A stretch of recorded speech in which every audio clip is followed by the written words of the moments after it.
करायची, त्यांची पूजा करायची, त्यांना जे काय लागतं हे विसणी, ही फुलं, असं त्यांची चांगली पूजा करायची. झुलं आहे ती काही ही बघा कसं सजावले आम्ही. आणि तुम्हाला सांगतो हा सण साजरा करत असताना का आनंद होतो, आम्हाला समाधान मिळतं. तर ह्या बळीराजानं आम्हाला फार कष्ट दिलेलं आहे, यांचा आम्ही कधीच उपकार विसरणार नाही, कधीच. तर बघा हा पोळ्याचा सण आम्ही दरवर्षी साजरा करतो. आणि त्यांना बघा ही शिंगोळी प्रत्येक ही शिंगात लोक अशी घालतं, लोक ही अशी, लोक ही याला शिंगोळी म्हणतात आमच्या खेडेगावात, लोक ही. तर बघा आम्ही ही अशी पूजा करतो, अशी अशा पद्धतीने त्यांची पूजा करतो.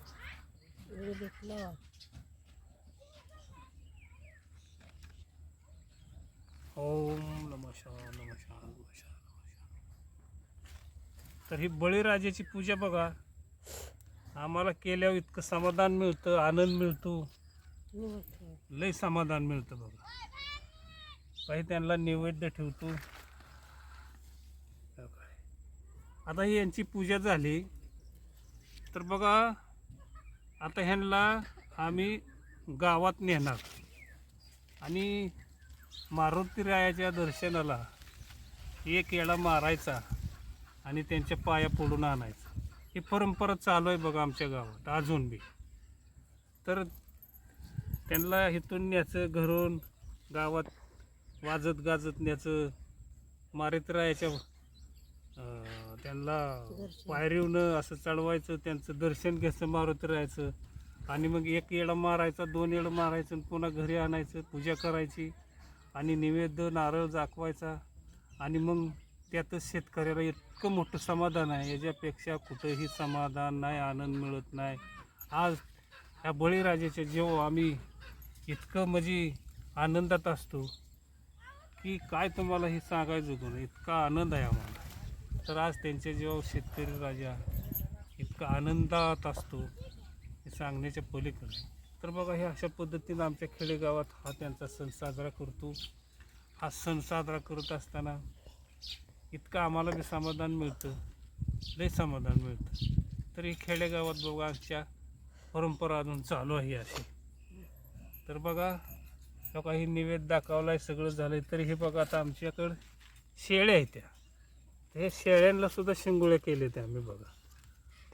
तर ती तुम्हाला त्यांना बी निवद दाखवायचा आहे, शिंगोळ्या घालायच्या, त्यांचा बी सन्मान राखायचा. आणि बघा ही अशा पद्धतीनं आम्ही ह्यांची पूजा केली, पूजा झालेली आहे. बघू द्या बरं इकडे दगड कुठं आहे, पलीकडे आहे, तिकडं तिकडं घेऊ इकडं. तर बघा ही पूजा झालेली आहे, सगळी पूजा झाली. आता थोडं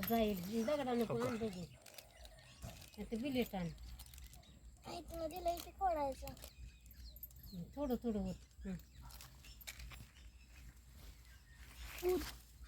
बस का बस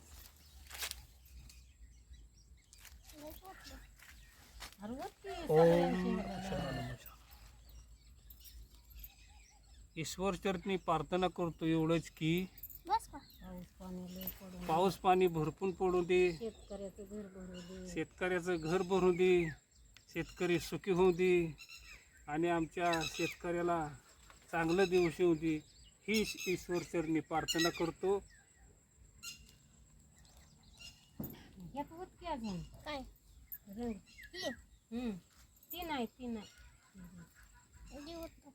नका मी दोन्ही दिवसला लाल चला आता शेरडांची पूजा करू. गुलाबी काय बघ किती होत आहे.